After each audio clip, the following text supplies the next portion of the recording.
अब लाओ लाओ, चाय तो जरूर पियेंगे। तुमने बनाई है? जी मैंने बनाई है, और ये साथ में पकौड़े भी लीजिए प्लीज, ये भी मैंने बनाए हैं। अरे वाह, तब तो जरूर चखेंगे। ये कहानी है आरती की। आरती बहुत सुंदर और संस्कारी लड़की थी। वो अपने माता पिता के साथ गांव में रहती थी। उसके पिता किसान थे जो सब्जियां उगाते थे। उस दिन आरती के लिए उसके घर रिश्ता आया था। सुमन अपने बेटे आकाश का रिश्ता आरती के लिए लाई थी। आरती ने बड़े ही प्यार से सबके लिए चाय और पकौड़े बनाए थे। फिर जैसे ही सुमन ने पकौड़ा चखा, बढ़िया बनाए हैं। जी मेरी बेटी खाना बहुत ही अच्छा बनाती है, उसके हाथ के खाने की सभी लोग तारीफ करते हैं। ये तो बहुत अच्छी बात है बहन जी।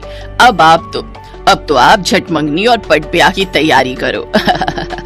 कुछ दिनों के बाद ही आकाश और आरती की शादी हो गई। आकाश शहर में चाय पकौड़ों का ठेला लगाता था। वो पकौड़े बेचकर आराम से अपने घर का गुजारा कर लेता था। फिर शादी के 2 दिन बाद क्या हुआ, आप बड़ी जल्दी जग गए? मैं तो रोज इसी समय जग जाता हूँ। सबसे पहले अपना ठेला साफ करता हूँ और फिर पकौड़ों की तैयारी करता हूँ। फिर ठेला लेकर नाश्ते के समय तक बाजार पहुँचना होता है ना। देर हो गई तो ग्राहक निकल जाएंगे अपने अपने काम पर, बिना मेरे ठेले पर नाश्ता किए। बस इसीलिए जल्दी जागना पड़ता है। और वापस कब आते हो आप? ये तो ग्राहकों के ऊपर है। जिस दिन अच्छी बिक्री हो गई उस दिन दोपहर तक आ जाता हूँ, वरना कई दिन तो शाम भी हो जाती है। ठीक है, चलिए मैं आपकी कुछ मदद करा देती हूँ। तुम क्या करोगी? जाओ सो जाओ। नहीं, आप इतना काम अकेले करेंगे और मैं सो जाऊं, ऐसा कैसे हो सकता है? इसके बाद आरती ने सबसे पहले आकाश के साथ उसका ठेला साफ करवाया। अरे वाह, सच में आज तो सारा काम बहुत जल्दी हो गया। कैसे नहीं होगा, बड़े बुजुर्ग कहते हैं ना, एक से भले दो। सही कह रही हो। वैसे आज तो जोश जोश में करा दिया, कल भी कराओगी ना मेरी मदद? हाँ क्यों नहीं, पत्नी हूँ आपकी, हर सुख दुख में हमेशा आपका साथ निभाऊंगी। आरती की बात सुनकर आकाश मुस्कुरा दिया और फिर अपना ठेला लेकर बाजार की तरफ चल दिया। उस दिन आकाश रोज के मुकाबले बहुत जल्दी अपनी जगह पर पहुंच गया था, जिससे हुआ ये कि सुबह सुबह काम पर जाने वाले ज्यादातर लोग उसके ठेले पर आए और उस दिन आकाश की अच्छी खासी बिक्री हुई। फिर वो दोपहर में 1 बजे ही सारे पकौड़े बेचकर घर वापस भी आ गया। अरे आज बहुत जल्दी आ गया बेटा, क्या हुआ, सब ठीक है? ठीक नहीं माँ, सब बहुत ही बढ़िया है। इसके बाद आकाश ने एक सांस में अपनी माँ सुमन को सारी बात बता दी, जिसे सुनकर सुमन भी बहुत खुश हुई। अब तो हर रोज आकाश और आरती सुबह जल्दी उठते और आकाश जल्दी ही अपना ठेला लेकर निकल जाता। शुरू में तो आकाश की खूब कमाई हुई, लेकिन फिर एक दिन आकाश सीधा शाम को 4 बजे घर आया और उसका मुंह उतरा हुआ था। क्या हुआ जी, आज बहुत देर कर दी? और ये क्या, ठेले पर सारा सामान तो वैसे का वैसा ही है। पता नहीं क्या हो गया है आरती, अब लोग मेरे ठेले पर नहीं आ रहे। क्यों, आसपास कोई और ठेला लगने लगा है क्या? हाँ, ज्यादातर लोग वहीं जाते हैं और मेरे पास बस अब कुछ नए ग्राहक ही आते हैं। पता नहीं उस नए ठेले वाले ने क्या जादू कर दिया है सब पर। अपने पति को परेशान देखकर आरती भी परेशान हो गई, लेकिन उसने ठान लिया कि वो अपने पति की परेशानी दूर करके रहेगी। ये सोचकर अगले दिन आकाश के जाने के बाद वो भी तैयार होकर बाजार की तरफ निकल पड़ी। वो सीधा आकाश के ठेले पर गई और फिर, अरे आज यहाँ आओ, बैठो, मैं तुम्हारे लिए चाय लाता हूँ। नहीं, बस एक पकौड़ा खिला दो, मैं वही खाने आई हूँ। एक क्यों, सारे खाओ। ये कहकर आकाश ने गर्मा गर्म पकौड़ों की प्लेट लगा कर दी। आरती ने खूब स्वाद लेकर वो पकौड़े खाए और फिर आरती उस नए पकौड़े वाले के पास गई जिसने आकाश के सारे ग्राहक उससे छीन लिए थे। वहाँ उसने देखा कि असल में उस ठेले पर मिर्च के पकौड़े तले जा रहे थे, जिन्हें खरीदने के लिए लोगों की भीड़ लगी थी। तो आरती ने भी एक प्लेट ऑर्डर की और फिर, अच्छा तो ये है राज, यहाँ के लोगों को तीखे पकौड़े चाहिए। अब समझी। इसके बाद आरती वहीं से सीधा अपने मायके चली गई। उसे देखकर उसकी माँ फूलवती और पिता राधेश्याम बहुत खुश हुए और फिर, पापा मुझे आपकी एक मदद चाहिए। क्या हुआ बेटी, सब ठीक तो है? हाँ पापा, आप एक काम करो, अब आप अपने खेत में तीखी मिर्च की खेती करो। अच्छा, खेती तो मैं कर लूंगा। प्रधान जी से कहकर बीज का इंतजाम भी हो जाएगा, पर इतनी सारी मिर्च खरीदेगा कौन? मैं खरीदूंगी पापा, सारी की सारी, बस मिर्च तीखी होनी चाहिए। इसके बाद आरती वापस लौट आई। ग्राहक कम होने से आकाश की माली हालत खराब होती जा रही थी। फिर ठीक 2 महीने बाद आरती अपने मायके से 2 बोरी भरकर मिर्च अपने ससुराल ले आई और आकाश के ठेले के लिए वो खुद उन तीखी मिर्चों के पकौड़े बनाने लगी। आकाश का काम अब सिर्फ आवाज लगाकर ग्राहकों को बुलाना, आओ आओ, खा लो तीखी मिर्ची के पकौड़े, दुनिया के सबसे तीखे पकौड़े, आओ आओ।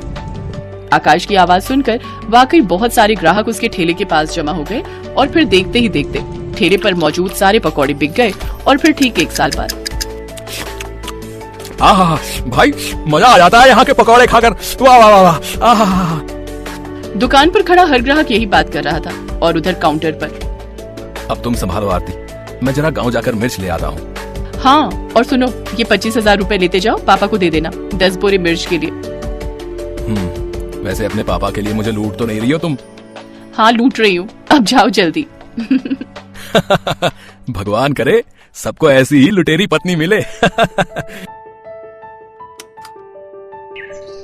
पूर्णिमा एक छोटे से गांव में रहने वाली साधारण सी लड़की, जो अब मुंबई जैसे बड़े शहर की एक मॉडर्न फैमिली में शादी होकर आ तो गई, पर उनके व्यवहार को अभी जानते हुए उसे एक ही दिन बीता था। मम्मी, आपको पता तो था कि भाभी शुरू से ही गांव में रही है, आपने फिर भी विकास भैया से उनकी शादी करवा दी। पता नहीं, मुझे तो लगता है तुम्हारे बाबूजी के ऊपर इसने और इसके पिता ने कोई जादू टोना कर दिया था, तभी तो गाँव गए और इस गवार का रिश्ता लेकर आ गए। पर फंसा तो मैं ना।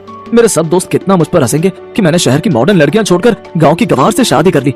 ये सब पापा की वजह से हुआ है। वो तो मेरे ऊपर जबरदस्ती कर रहे थे, अगर मैं शादी के लिए हाँ ना करता तो बोल रहे थे कि मुझे फूटी कौड़ी नहीं देंगे। अब क्या कर सकते हैं बेटा, अब तो शादी हो गई है। तभी कलावती की छोटी बहन आशा आ जाती है। बहुत कुछ कर सकते हैं दीदी, हमारे पास विकास की दूसरी शादी करवाने का भी ऑप्शन है। वैसे भी मुझे नहीं लगता ये पूर्णिमा ज्यादा दिन यहाँ टिकेगी, क्योंकि इसको तो हमारी शहरी शौक पता ही नहीं है। एक काम करते हैं, कल सबका खाना कर रहे हैं ना, बहू से पास्ता बनवा लेते हैं। इसने तो आज तक पास्ते का नाम ही नहीं सुना होगा। मौसी जी ठीक कह रही है मम्मी, हम भाभी से पास्ता बनवाएंगे। आप तो ना उनको शर्त रख देना कि अगर वो पास्ता बनाने में फेल हो गई तो फिर उन्हें मायके रहने भेज देंगे, बस फिर पीछे से हमारा काम हो सकता है। मम्मी मम्मी प्रियंका ठीक कह रही है। आप पूर्णिमा के सामने यही शर्त रखो कि अगर वो कल सबके लिए पास्ता नहीं बना पाई तो आप उसे कुछ महीने के लिए मायके छोड़ देंगे। मम्मी, मुझे किसी भी तरह से उस गवार से पीछा छुड़ाना है, और अभी कुछ समय के लिए तो आप उसे उसके गाँव भेज ही दो। सबने मिलकर सोच लिया था कि किसी भी तरह पूर्णिमा को उसके मायके भेज कर ही रहेंगे। शाम को कलावती ने पूर्णिमा को अपने कमरे में बुलाया और बोली, पूर्णिमा, कल जो हमारे घर मेहमान आ रहे हैं उनमें तुम्हारे ससुर जी के भी दोस्त हैं और विकास के भी, तो इसलिए कल तुम्हें सबके लिए स्पेशल पास्ता रेडी करना है। तुम्हें पास्ता बनाना आता है ना? पास्ता वो मैं। क्यों, कोई परेशानी है? देखो, कल अगर तुम पास्ता बनाने में फेल हो गई और तुम मेहमानों के लिए पास्ता नहीं बना पाई तो हमारी ये शर्त रहेगी कि तुम अगले 6 महीने तक अपने मायके में रहोगी, और फिर तुम जब तक सारा शहरी खाना, पास्ता, नूडल, पिज्जा, चाउमीन वगैरह वगैरह बनाना सीख नहीं जाओगी तब तक यहाँ वापस मत लौटना। अरे दीदी, पहले बहू को पास्ता बनाने तो दो, क्या पता ये बना ले और इसे मायके जाने की नौबत ही ना आए। जाओ बहू, तुम कमरे में जाकर आराम करो, कल फिर सबके लिए पास्ता भी बनाना है ना। पूर्णिमा अपने कमरे में चली जाती है। कलावती और आशा एक दूसरे को देखकर हंसने लगती हैं। अगले दिन रसोई में पास्ता बनाने की कोई तैयारी नहीं थी और न ही पूर्णिमा की कोई मदद कर रहा था। पूर्णिमा अकेले ही रसोई में खड़ी थी। तभी उसके ससुर अपने हाथों में कुछ थैले पकड़े हुए वहाँ आ जाते हैं। पूर्णिमा बहू, ये लो पास्ता बनाने का सारा सामान। मैंने जो जो समझ में आया सब कुछ खरीद लिया। अब ये सब मिलकर बनाते रहते हैं तो मुझे इतना तो पता ही रहता है कि पास्ता में क्या क्या सामग्री डलती है, पर बनाना मुझे नहीं आता। ये कोशिश तो बहू तुम्हें खुद ही करनी होगी। पापा जी, आपने मेरे लिए इतना सोचा, मेरे लिए यही बहुत बड़ी बात है। पापा, मुझे आशीर्वाद दीजिए कि मैं इस परीक्षा में पास हो जाऊं।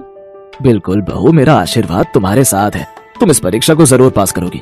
अब समय आ गया है बहू, सबको पता चल जाना चाहिए कि हमारी बहू कौन है। सब लोग हॉल में नई बहू के हाथ का पास्ता खाने का इंतजार कर रहे थे। मम्मी, मैं एक बार किचन में देख कर आती हूँ, भाभी से पास्ता बना भी है या नहीं। वैसे मुझे नहीं लगता कि उन्होंने पास्ता बनाया होगा, वो तो देसी खाना ही बनाना जानती है। हाँ, देख कर आ कि आखिर रसोई में इतनी देर से कर क्या रही है। प्रियंका जैसे ही किचन में जाने लगती है तभी वो पूर्णिमा को अपने हाथ में पास्ता सजाकर लाते हुए देखती है। पास्ते की खुशबू पूरे घर में फैल रही थी। अरे वाह बहू, पास्ते की खुशबू तो बहुत बढ़िया आ रही है। अब जल्दी जल्दी मेहमानों को सर्व कर दो और मुझे सबसे पहले देना। हाँ जी पापा जी। वैसे मम्मी जी, आपके पास्ते में ऊपर से कुछ स्पाइसेस जैसे चिली फ्लेक्स, ऑरिगेनो वगैरह ज्यादा छिड़कना है या फिर आप अपने टेस्ट के अकॉर्डिंग ले लोगे? विकास, मैंने आपके लिए रेड सॉस पास्ता भी रेडी किया है। मुझे पता है आपको रेड सॉस पास्ता बहुत पसंद है, एक्स्ट्रा चिली के साथ। और प्रियंका, मैंने तुम्हारा भी अलग पास्ता बना दिया जिसमें वेजिटेबल्स कम है। ये लीजिए पापा, आपका हल्के मसाले वाला पास्ता। मैंने सबके टेस्ट के अकॉर्डिंग अलग अलग पास्ता रेडी कर दिया है। मौसा जी ये लीजिए आपका पास्ता। मैंने साथ में और भी डिशेस बनाई है, वो भी आप टेस्ट करके देखिएगा। हाँ, पर तुम इतना सब कुछ। पूर्णिमा पास्ता बनाना जानती है और वो भी इतनी तरह के, ये बात कुछ समझ नहीं आ रही। तुम ठीक कह रही हो दीदी, अभी तक ये माजरा मुझे भी समझ में नहीं आ रहा। ये तो गांव की लड़की है, इसे इतना बढ़िया पास्ता बनाने कैसे आ सकता है? मम्मी, पास्ता तो बहुत टेस्टी बनाया भाभी ने। इसका तो टेस्ट ऐसा लग रहा है जैसे किसी फेमस शेफ ने बनाया हो। पूर्णिमा के ससुर अपने कुछ जान पहचान के लोगों को पूर्णिमा से मिलवाते हैं। उन्हीं मेहमानों में से एक औरत पूर्णिमा का नाम लेते हुए बोली, शेफ पूर्णिमा, आपकी बहू है best chef of the year का ताज पहनने वाली शेफ पूर्णिमा। मुझे तो सचमुच तुमसे मिलकर बहुत खुशी हो रही है। तुमने जो रेसिपी अपनी साइट पर डाली थी ब्रेड का पिज्जा बनाने वाली, वो मुझे बहुत पसंद आई थी। मैंने उसे ट्राई भी किया। बहुत टेस्टी बना था वो। Thank you aunty. वैसे जब से अभी शादी हुई है तब से तो मैंने अपनी साइट खोल कर ही नहीं देखी, कुछ काम ही नहीं किया उस पर। अब फिर से कंटिन्यू करूंगी। और थैंक यू, आप सबके प्यार से मुझे इतनी प्रेरणा मिलती है कि मैं आगे और भी नई नई रेसिपीज डालती रहूंगी। पूर्णिमा की बातें सब गौर से सुन रहे थे। सब लोग हैरान रह गए कि जिस पूर्णिमा को वो गांव की गवार समझ रहे थे, वही गांव में पली बड़ी पूर्णिमा अपने हुनर से बहुत सी कुकिंग प्रतियोगिताएं जीत चुकी थी और शेफ ऑफ द ईयर का अवार्ड भी उसे मिल चुका था। सब लोगों के जाने के बाद पूर्णिमा अपने बारे में बताती है। पापा जी ने ही मुझे मना किया था कि मैं आप सबको अपनी सच्चाई ना बताऊं। आप सबने मुझे प्यार दिया ही नहीं। आप सबने सोचा ये तो गांव की लड़की है, इसे कुछ नहीं आता होगा, पर ऐसा नहीं है मम्मी जी। गांव की लड़कियां भी बहुत पढ़ी लिखी हो सकती हैं, अच्छे मुकाम पर पहुंच सकती हैं। मुझे बस आप सबकी सोच को बदलना था। शायद आप सबकी सोच अब बदल चुकी होगी, पर मुझे सचमुच इन कुछ दिनों में बहुत दुख हुआ। किसी ने भी मुझसे प्यार का एक शब्द तक नहीं बोला। सब मुझसे नफरत ही करते रहे, मुझे इस घर से निकालने की कोशिश करते रहे। मैं अपना घर छोड़कर यहाँ आई आप सबका प्यार पाने के लिए, अपनी पूरी जिंदगी यहाँ बिताने के लिए, पर आप सब तो मुझे यहाँ से निकालने के लिए प्लान कर रहे थे। मैं सब जानती हूँ। अचानक बोलते बोलते पूर्णिमा बहुत तेज रो पड़ी। उसके साथ साथ कलावती, प्रियंका, आशा सब रो पड़ी। विकास को भी अपनी गलती पर बहुत पछतावा था। सब बहुत शर्मिंदा थे कि उन्होंने पूर्णिमा के साथ कितना बुरा व्यवहार किया। सब पूर्णिमा से माफी मांगते हैं। हमें माफ कर दो पूर्णिमा बहू, हम सचमुच बहुत गलत थे। हमने तुम्हारे साथ बहुत गलत किया। आई एम सॉरी भाभी। रो मत बहू, हम सचमुच अपनी गलती पर बहुत शर्मिंदा हैं। मैंने भी गलत किया, मुझे माफ कर दो पूर्णिमा। I am so sorry. सबको अपनी गलती का एहसास था, इसके लिए पूर्णिमा सबको माफ करके अपने जीवन की नई शुरुआत